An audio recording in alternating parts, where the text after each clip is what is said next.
Hello friends, how are you all? I am C Pradeep Jain. Welcome to C world. आज हम topic start करें उससे पहले कोई फ्रेमवर्क आपको मैं बताना चाहता हूँ। वो फ्रेमवर्क है व्हाई। जब भी हम कोई नई चीज सीखे तो हमें अपना व्हाई जरूर क्लियर करना चाहिए। हमारे माइंड में अनकॉन्शियसली एक चीज जरूर क्लिक होती है, यार ये काम क्यों कर रहा हूँ। या कोई सब्जेक्ट पढ़ रहे होते हैं तो ये माइंड में जरूर आता है, यार ये सब्जेक्ट क्यों पढ़ रहा हूँ। तो सबसे पहला जो व्हाई क्लियर करने का तरीका आपको मैं बताता हूँ कि हर किसी को जब आप जिससे काम आपको कोई काम दे रहा है या आप सीख रहे हो तो आप समझो कि उस चीज के पीछे का मकसद क्या है, उसके पीछे का लॉजिक क्या है। उससे क्या होगा, उससे आपकी कनेक्टिविटी बैठेगी, उस चीज से आपकी कनेक्टिविटी बैठेगी तो आप उस अलग अलग पर्सपेक्टिव आपके क्रिएट होंगे कि नहीं इसको इस तरीके से भी कर सकते हैं, ये भी मेथड हो सकता है और इसका ये भी मेथड हो सकता है। तो आपके अलग अलग आपके पास मेथड होंगे तो आप टाइम भी सेव कर सकते हो और कॉस्ट भी सेव कर सकते हो। इन फ्यूचर जब आप आर्टिकलशिप करोगे तो आप में अलग अलग दो तरीके के आर्टिकल होंगे। एक होंगे जो बॉस की बात मानने वाले होंगे, दूसरे होंगे जो हर बात पे क्यों पूछने वाले होंगे। अब जैसे ये वाला जो आर्टिकल है, ये वाला आर्टिकल डिसाइड करेगा जब बॉस ने कहा है वैसे ही करेंगे, तो वो एक ही फ्रेमवर्क सीखेगा। और ये बंदा क्यों पूछ रहा है तो 2 से 4 से 5 अपने फ्रेमवर्क बना सकता है। नहीं यार इसको इस तरीके से भी कर सकते हैं, इसको इस तरीके से भी कर सकते हैं, तो इसके पास स्मार्टनेस ज्यादा रहेगी इन कंपेयर इसके।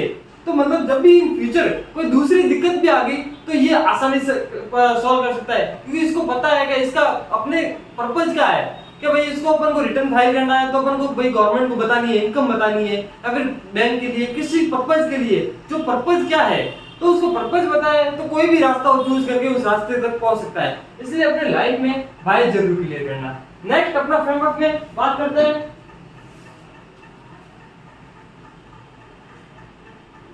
हाउ।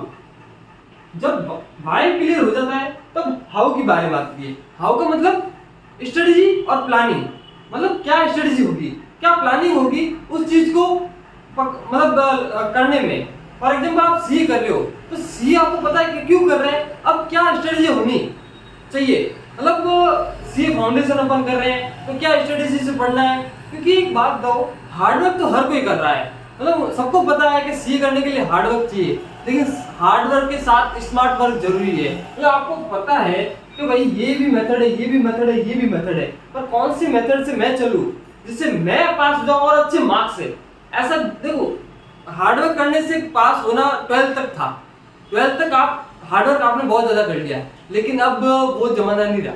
हार्डवर्क के साथ उतना इंपॉर्टेंट है स्मार्ट वर्क, इसीलिए हाउ अपना जरूर क्लियर करना। नेक्स्ट बात करते हैं व्हाट की। नेक्स्ट बात करते हैं व्हाट की। ये हर टीचर स्टार्ट करता है मीनिंग क्या है, डेफिनेशन क्या है, या उस चीज में मतलब उसका मतलब क्या है, वो सब बात करेंगे। तो ये एक फ्रेमवर्क है। सबसे पहला व्हाई, सेकंड हाउ और थर्ड व्हाट। ये अपना कोई भी नई चीज सीखे तो ये फ्रेमवर्क जरूर यूज करें। अब नेक्स्ट बात करते हैं, आज जो टॉपिक पढ़ेंगे अकाउंटिंग, हमारा जो सब्जेक्ट है अकाउंटिंग। तो उसका सबसे पहला जो मैंने बात की व्हाई, उसका व्हाई क्लियर करते हैं। Why accounting required, why accounting required.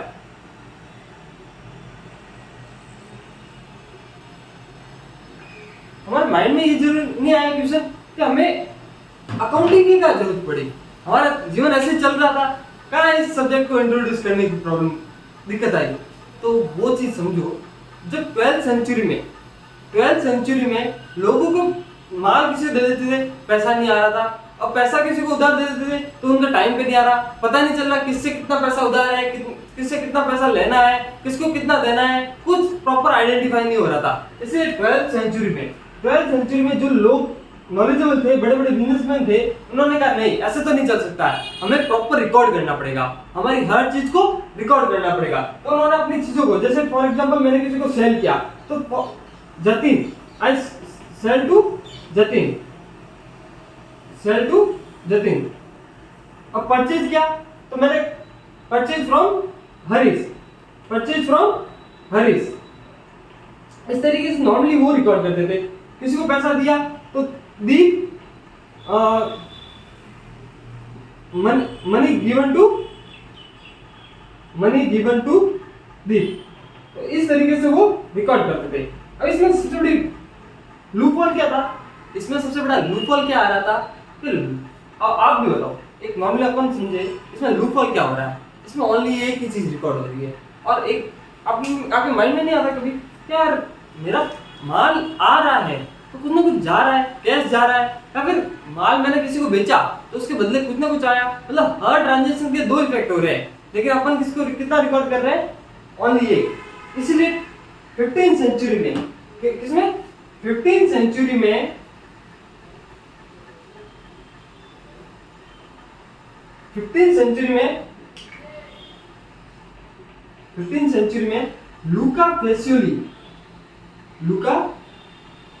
Pacioli जो फादर ऑफ अकाउंटिंग भी कहलाए जाते हैं, जो फादर ऑफ अकाउंटिंग भी कहलाए जाते हैं, उन्होंने देखा यार ये क्या हो रहा है, तो प्रॉपर तरीके से अकाउंटिंग ही नहीं हो रही है, ओनली रिकॉर्ड कर रहे हैं, लेकिन मतलब एक्चुअल पोजीशन पता नहीं चल रही है, मेरा कितना पैसा आ रहा है, मेरा कितना पैसा जा रहा है, कुछ पता नहीं चल रहा है। तो उन्होंने कहा नहीं, ऐसे नहीं होगा, इसको प्रॉपर फ्रेमवर्क में लाना पड़ेगा। तो उन्होंने कहा दो इफेक्ट हो रहे हैं तो अपन को डबल एंट्री करना पड़ेगा। वहां से वो डबल एंट्री की इजाद हुई। और आपको समझ आया कि डेबिट और क्रेडिट कहां से स्टार्ट हुआ? उन्होंने कहा नहीं, एक चीज आ रही है तो कहीं ना कहीं दूसरी चीज जा रही है, तो वहां से उन्होंने डेबिट और क्रेडिट का स्टार्टिंग किया। डेबिट और क्रेडिट आपको सुना है, डेबिट और क्रेडिट कहां से इजाद हुआ? वहां से लुका पेसियोली ने डबल एंट्री सिस्टम का इजाद किया। अब उन्होंने कहा कि हम ऐसे तो मतलब नॉर्मली डेबिट और क्रेडिट किसी के लिए नहीं रख सकते, तो कितनी सारी चीजें कैटेगराइजेशन करना पड़ेगा। हमें क्या करना पड़ेगा? कैटेगराइजेशन करना पड़ेगा। तो ना अकाउंट्स को 3 लेवल पे डिवाइड किया। क्या अकाउंट्स को 3 लेवल पे डिवाइड किया। उन्होंने कहा हम लोगों से डील कर रहे हैं, तो उसके लिए हमें क्या बनाना पड़ेगा? Personal account. क्या बनाना पड़ेगा? Personal account. फिर उन्होंने बात कहा ठीक है, लोगों से वाला तो ओके, अब दूसरा हम डील कर रहे हैं किससे? टेंजिबल चीजों से। लैपटॉप लाया, मोबाइल लाया या कोई भी चीज बेचा, टेंजिबल चीजों से। तो उन्होंने दूसरा अकाउंट बनाया क्या? रियल। दूसरा बनाया रियल अकाउंट। थर्ड उन्होंने कहा कि इसके अलावा दूसरी इंटेंजिबल चीजें जो दिख नहीं रही है लेकिन हो रही है। फॉर एग्जांपल आपने रेंट पे अपनी जमीन दी या फिर सैलरी पे किसी को हायर किया, ये दिख नहीं रही है पर ये एक्चुअल में है, तो इसके लिए इन्होंने बनाया नॉमिनल अकाउंट, और जिसमें उन्होंने रखा इनकम और एक्सपेंसेस को, नॉमिनल अकाउंट। इसके बेस पे अकाउंट के उन्होंने डेबिट और क्रेडिट के 3 गोल्डन रूल दिए। उन्होंने कहा कि पर्सनल अकाउंट में debit the receiver, credit the giver. फिर रियल अकाउंट में क्या बोला? डेबिट व्हाट्स कम इन, क्रेडिट व्हाट्स गोज आउट। अब नॉमिनल अकाउंट में बताओ, नॉमिनल अकाउंट में आप बताइए क्या क्या रखा होगा? Debit the expense, okay, debit the expense या लॉस, और क्रेडिट द इनकम या प्रॉफिट। आपको माइंड में डाउट नहीं रहने लगे क्या एक्सपेंस डेबिट क्यों हुआ? एक्सपेंस डेबिट क्यों हुआ? क्योंकि जब भी कोई चीज आ रही थी हमारा फायदा हो रहा था तो डेबिट हो रहा था, और जो चीज जा रही थी तो क्रेडिट हो रहा था। लेकिन एक्सपेंस में तो कहीं ना नुकसान हो रहा है, तो मैंने क्यों इसको डेबिट किया? तो आप समझो, एक्सपेंस में आपकी कुछ ना कुछ चीज आ रही होती है, एक्सपेंस में आपकी कुछ ना कुछ चीज आ रही होती है। फॉर एग्जाम्पल मैंने ये जमीन रेंट पे ली तो मुझे रेंट की सर्विस मिली, उसके बदले क्या गया? कैश। और कैश क्या है? रियल चीज। मैंने किसी पर्सन को सैलरी पे हायर किया तो सैलरी वो अपना समय दे रहा है, उसके बदले अपन उसको क्या दे रहे हैं? कैश। तो एक्सपेंस में आपको कुछ ना कुछ मिल रहा होता है और इनकम में आपका कुछ ना कुछ जा रहा होता है, इसीलिए एक्सपेंस डेबिट होता है और इनकम क्रेडिट होता है। ये है अकाउंटिंग के गोल्डन रूल। इसके एग्जांपल मैं आपको देखिए बताता हूँ, एंट्री कुछ करके बताते हैं जिससे अपन को क्लियर हो।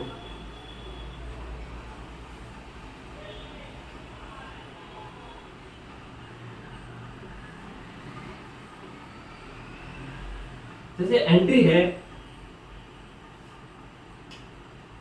मैंने किसी को माल बेचा, आई सोल्ड टू जतिन, तो Jatin account debit, Jatin account debit to sale. यहाँ पे क्या हो रहा है आप समझो, हाई प्ले ना, हाई प्ले। यार जतिन रिसीवर है, मतलब इसे पैसा आने वाला है, और रिसीवर को क्या करता है अपन, डेबिट, इसीलिए जतिन क्या हुआ, डेबिट। इसके बाद सेल, अब सेल क्या है, नॉमिनल, मतलब सेल एक्चुअल में दिखता नहीं है, सेल एक्चुअल में दिखता नहीं है, ये क्या है, नॉमिनल, इसलिए अपने इनकम हो रही है, कहीं ना कहीं कुछ जा रहा है, मतलब आपका कुछ ना कुछ इसमें जा रहा है, तो इसको क्या कर दिया, पेड। नेक्स्ट अपन बात करते हैं एक्सपेंस की। रेंट आपने किसी को दिया, तो rent account debit, rent account debit to cash, rent account debit to cash account 10,000। अब आप में बताओ रेंट डेबिट क्यों हो रहा है, क्योंकि आपको रहने के लिए जगह मिल रही है, कुछ ना कुछ आ रहा है, इसलिए डेबिट हुआ, और कैश आपका जा रहा है, इसीलिए वो क्या हुआ, क्रेडिट हुआ। अंडर ये चीज समझ आई। तो इस तरीके से ये पूरा, मतलब ये जो 3 गोल्डन रूल बनाए हैं, ये अकाउंटिंग के नींव है। मतलब आप कुछ भी, आप सीए बन भी गए तब भी ये अकाउंटिंग रूल काम आने वाली है। आप इंटरनेशनल लेवल पे भी चले गए तो भी ये आपके रूल काम आने वाले हैं, उसको रटने की कहीं जरूरत नहीं है। ओनली सिंपल सा इतना याद रखना है, जो चीज आ रही होती है उसको हम नॉर्मली डेबिट करते हैं, और जो चीज जा रही होती है उसको हम क्या करते हैं, क्रेडिट करते हैं। ये चीज समझ आ गई। अब नेक्स्ट बात करते हैं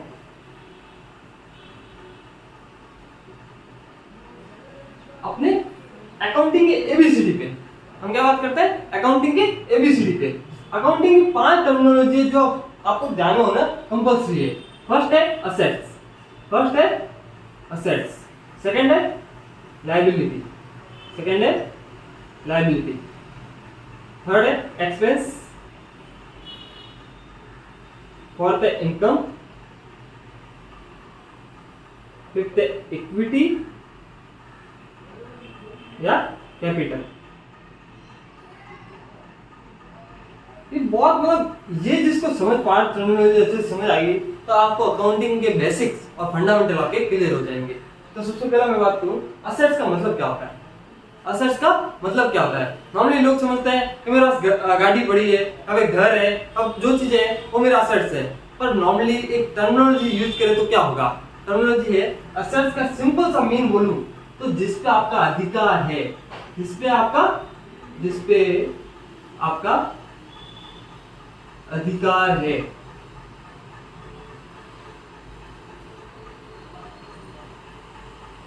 जिस पे आपका अधिकार है वो आपके एसेट्स है। फॉर एग्जांपल मेरे फादर ने मुझे मोबाइल दिलाया, एज ए गिफ्ट किया है, तो वो मेरा क्या हुआ, अब मैं मोबाइल कैसे भी यूज कर सकता हूँ, तो वो मेरा क्या हुआ, असेट्स हुआ।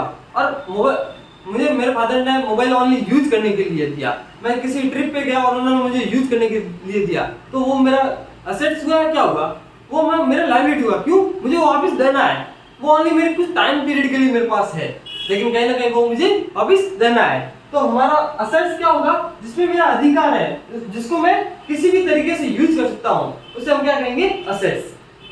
दूसरा लायबिलिटी, लायबिलिटी का मतलब है जो चीज मेरे पास है पर उस पर मेरा अधिकार नहीं है, जो चीज मेरे पास है पर उस पर मेरा अधिकार नहीं है, वो वापिस कभी ना कभी देनी है। फॉर एग्जाम्पल मैंने किसी से पैसे उधार लिए तो मुझे एक बर्डन रहेगा कि नहीं, मुझे इसको वापस चुकाना है, पैसा है मेरे पास लेकिन इसको मैं कैसे भी यूज नहीं कर सकता, इसको कभी भी जब भी वो मांगेगा तब उसको चुकाना पड़ेगा।